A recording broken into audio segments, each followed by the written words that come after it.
דמיינו משחק יותר מפחיד מכל מה שהכרתם. משחק שנראה רגיל עד שאתם מבינים שהוא לא עוזב אתכם גם אחרי שהפסקתם לשחק. גורם לכם לראות דברים, להרגיש רע, נותן לכם תחושה שאתם כבר לא שולטים במחשבות שלכם. משחק שמתחיל תהליך הרסני בראש שלכם, ואין שום דרך לעצור את זה.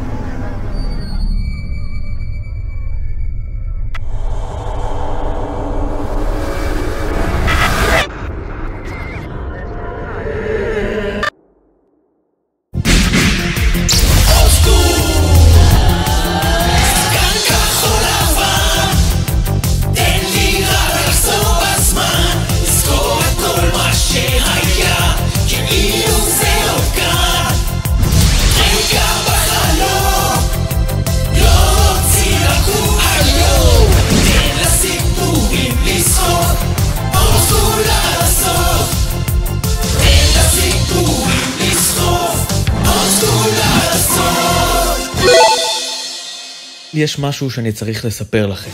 בכל פרק של אולד סקול אני עושה מחקר מקיף ומוודא שהמידע שאני מעביר לכם מאומת ונכון. כבר הרבה זמן שרציתי לעשות פרק על פוליביוס, אחד הסיפורים המסתוריים והמבלבלים ביותר בתעשיית המשחקים. סיפור כזה מהווה אתגר מבחינתי, כי אני לא רוצה להתחיל לספר לכם כל מיני קשקושים. אני לא עושה סתם קריפיפסטות. הפרק שלפניכם הוא תוצאה של מחקר ארוך, ובערך חצי שנה של איסוף חומרים. ככל שחפרתי עמוק יותר הגעתי לתקריות וסיפורים אמיתיים שפשוט הדהימו אותי. עכשיו אני חושב שאני סוף סוף מוכן לתת לכם פרק אמין על הנושא הזה. אז קודם כל אני אספר לכם את הסיפור על פוליביוס, ואחרי זה ניכנס לעובדות וננסה להבין האם מדובר בסתם סיפור או אולי משהו מעבר לזה.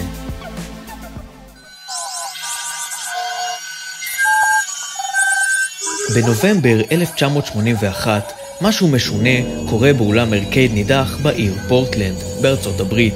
מכונת ארקייד שחורה ללא שום כיתוב הגיעה לאולם המשחקים. זה משחק לא מוכר בשם פוליביוס. מי שניסה לשחק התמכר. למשחק הייתה משיכה שפשוט אי אפשר היה להסביר.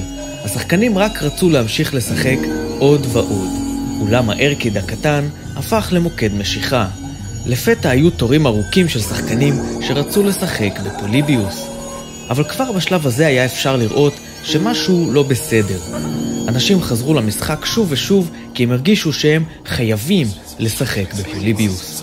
ליד המשחק פרצו ריבים וקטטות של שחקנים חסרי סבלנות שרצו כבר לשחק. מה היה שם שכל כך משך את כולם? לפי הסיפור, פוליביוס היה משחק שקצת מזכיר את טמפסט, משחק ארקייד אחר שהיה פופולרי באותה תקופה. אבל לפוליביוס הייתה גרפיקה, איך לומר, שונה מהרגיל. המשחק הציג לשחקנים כל מיני אורות מתחלפים וצבעים מעבבים. בקצה המסך הופיעו דברים אחרים שנעלמו כל כך מהר עד שהיה קשה לשים לב אליהם. לשחקנים לא היה אכפת מכל זה, הם פשוט שיחקו בשביל הכיף. אחרי הכל, המשחק היה ממכר בצורה יוצאת דופן. זמן קצר אחרי הגעת המכונה לאולם הארקייד, מי ששיחק בפוליביוס מתחיל להרגיש תופעות לוואי, כמו פרנויה, סיוטים ומחשבות רעות. השחקנים מרגישים שהם כבר לא שולטים במחשבות שלהם. משהו דוחף אותם לחשוב על דברים שליליים ולהרגיש רע כל הזמן. הם מתחילים לראות דברים מטרידים, כמו פרצופים מעוותים בזווית העין. חלקם שומעים צעקות פתאומיות וקולות בכי. מי שהושפע מהמשחק ניסה להפסיק לשחק בפוליביוס, אבל כמו שאמרנו, המשחק ממכר, ולא לכולם קל להפסיק. אלו שלא מצליחים לעזוב את המשחק מתחילים להרגיש השפעות פיזיות, בחילות, כאבי ראש, אובדן זיכרון, ואפילו התקפים. במקרים אחרים שחקנים התחילו להתבלבל, ויכלו לשכוח איפה הם נמצאים, או שהפסיקו לדבר פתאום. במקרה אחד מסופר על נער ששיחק במשחק, ולפתע יצא מאולם המשחקים כשהוא תופס את הראש בכוח וצועק שהראש שלו הולך להישבר. הנער ניסה לברוח מהמקום, אבל הוא התמוטט, לא רחוק משם, כשהוא עדיין מחזיק את הראש בין הידיים. השמועות על שחקנים שנפגעו היו רק קצה הקרחון. במשך התקופה הקצרה שבה פוליביוס היה באולמות המשחק, הופיעו דמויות במעילים שחורים שביקרו את המכונה. הם לא לקחו את הכסף שהצטבר בה. במקום זאת, הם ניגשו לגב המכונה והתעסקו עם כבלים וציוד אלקטרוני. הם אספו כל מיני נתונים מהמשחק, ורשמו את שמות השחקנים שהופיעו בהייסקורס על המכונה. לכן אנשים רבים חושבים שזה בעצם סיפור קונספירציה, שקשור לממשלת ארצות הברית או לסוכנויות ביון, כמו ה-FBI. זמן קצר אחרי שהמשחק הגיע, הדמויות המסתוריות לקחו את המכונה למקום אחר. פוליביוס פשוט נעלם, ולא ראו אותו שוב. עד עכשיו אתם יכולים להגיד לעצמכם שזה סתם סיפור. אגדה אורבנית במקרה הטוב, קונספירציה במקרה הרע. הרי אם באמת היה משהו כזה, הרבה אנשים היו זוכרים את זה, לא? וכאן זה נהיה מעניין. הרבה אנשים באמת זוכרים את הסיפור הזה. בניגוד להרבה קריפי פסטות שאתם יכולים למצוא ברשת, הסיפור הזה הגיע מהרבה אנשים שגרו באזור. התיעוד הראשון של המשחק המסתורי הופיע כנראה באזור שנת 94, ביוזנט, מעין רשת של קבוצות דיון אונליין שקדמה לאינטרנט שאתם מכירים היום. אחרי שהסיפור פורסם, משתמשים נוספים טענו שהם זוכרים את המקרה. הם הוסיפו פרטים שזכרו, כמו ילדים שהתמוטטו, אנשים מסתוריים בחליפות, העלמות המכונה באופן מסתורי. לאט לאט הם הרכיבו מהזיכרון הקולקטיבי שלהם תמונה שלמה יותר של מה שקרה. ב3 באוגוסט 1998, משתמש אנונימי באתר ה-Arcade coinop.org העלה לאתר רשומה חדשה, תחת השם פוליביוס.